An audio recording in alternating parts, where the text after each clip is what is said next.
All right, so this is part one of our personal finance series in which we are going to be discussing everything from different investment strategies to how much you should be saving, good debt versus bad debt, constructing your own personal balance sheet, and everything else related to achieving your short-term and long-term financial goals. And we're going to start this off with your income and personal balance sheet, otherwise known as your net worth. Your income is actually the biggest contributing factor to your long-term net worth. So first and foremost, people's income generally starts low and increases over time. When you're 18, fresh out of high school, you're probably not making nearly as much as when you're 45 at the peak of your career. Also, as we get older and tend to make more money, our lifestyle changes, right? The amount of money that you need in your early 20s is probably very different than the income requirements of your future self in your 40s. You might have lifestyle changes like, for example, the advent of a child that you're taking care of and need to support. But also, sometimes we just get used to having more income and our lifestyle slowly shifts towards that type of living. I live much better today than I did when I was fresh out of high school making $20 an hour.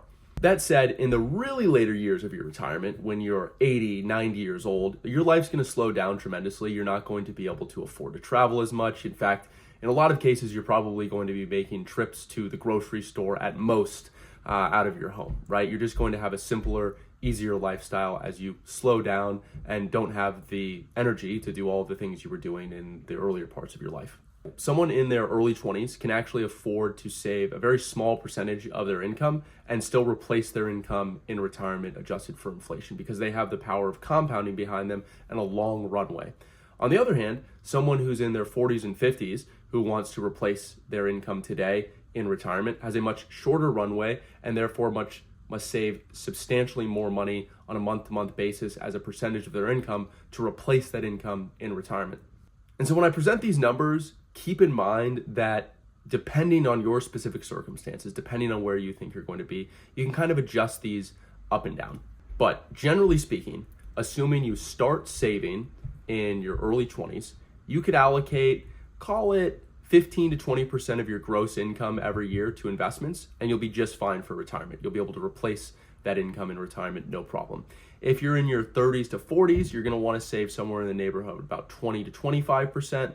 If you're 40s, you're going to want to save about 25 to 40%. And into your 50s and 60s, unfortunately, you're just going to have to save tremendous portions of your income to even get close to being able to replace that income in retirement because the runway is so short. And keep in mind, this is a percentage of gross income, not your net take-home pay. So you have to factor in that a portion of your total gross income is actually being taken right off the top to taxes, and the percentages that I'm giving you, say you need to save 20% of your income, is actually a much larger percentage of your total net take-home pay than your gross income. So let's say you're someone relatively young, kind of newer to the workforce, you're not making a ton of money, you're still probably seeing 20% of your paycheck going out to taxes, which means you effectively have 80% of your gross income left over to allocate towards investments and living expenses. If another 20% is going to your investments, that leaves you now down to just 60% of your income for other expenses. For most households around the United States, about 30% of the gross income is going to housing just to keep a roof over their head.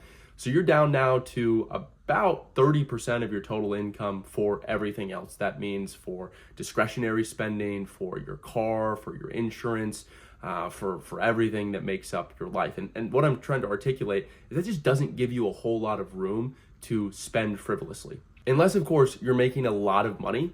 And that's the reason that income is the biggest driving factor in long-term net worth. Because when you really think about it, being able to save large portions of your income just isn't achievable unless you are making a lot of money or you're being extremely frugal with your total take-home pay. And so the trap I don't want you to get stuck into is thinking that spending a lot of time and energy on saving is ultimately going to get you to where you need to be in life. You should be focused on saving, you should be frugal, but you should be putting a lot more energy into generating more income rather than allocating resources towards or allocating energy towards lowering your total output of whatever it is you are making.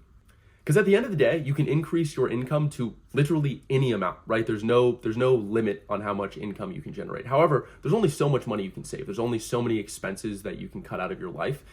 So it's a lot more powerful to spend time and energy on increasing your income than trying to save as much as possible.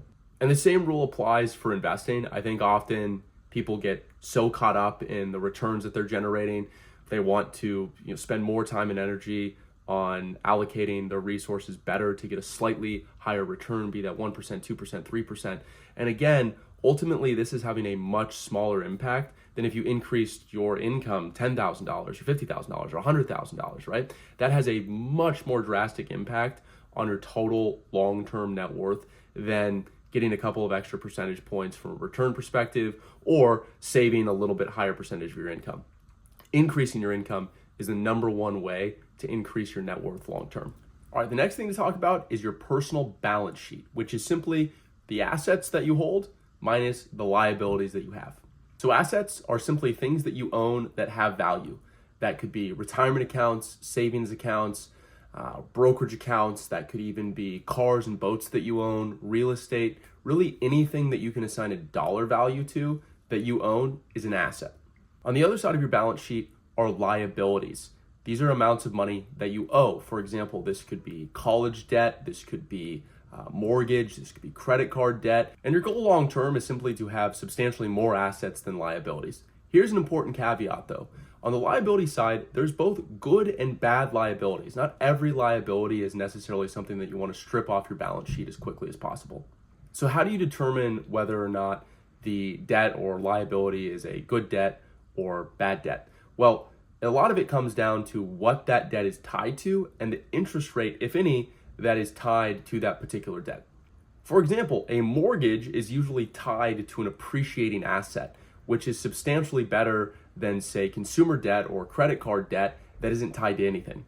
Similarly, your mortgage is probably at a relatively fair interest rate. It's probably quite low. Whereas again, consumer debt like credit card debt could easily be 20 to 30%.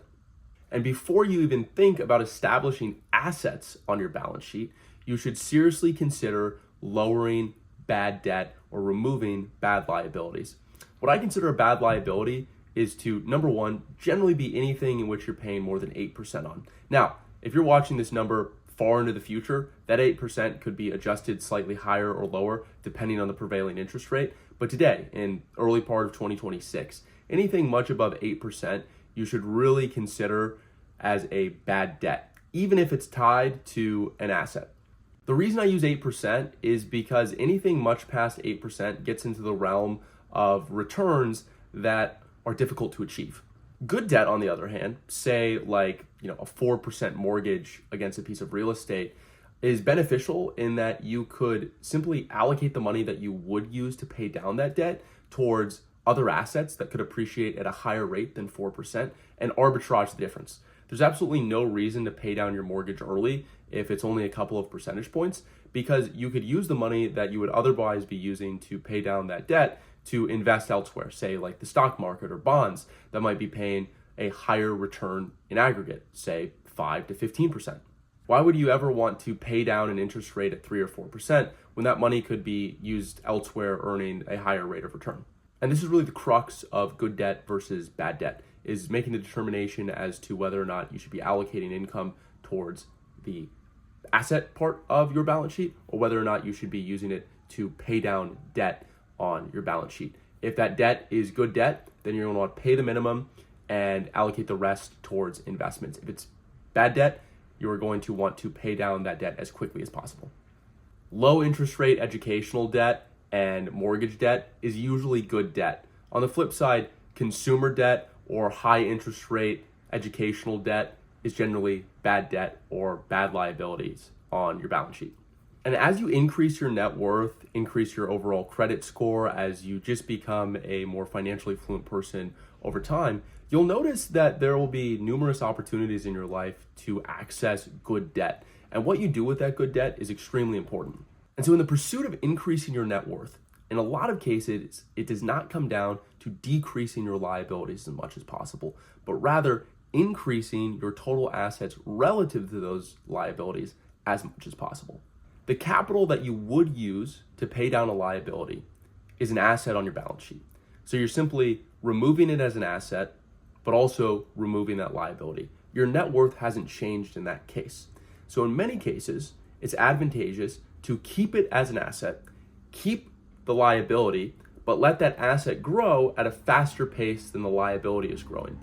That means over time, your net worth will increase without ever having contributed more to your assets or taken away from your liabilities.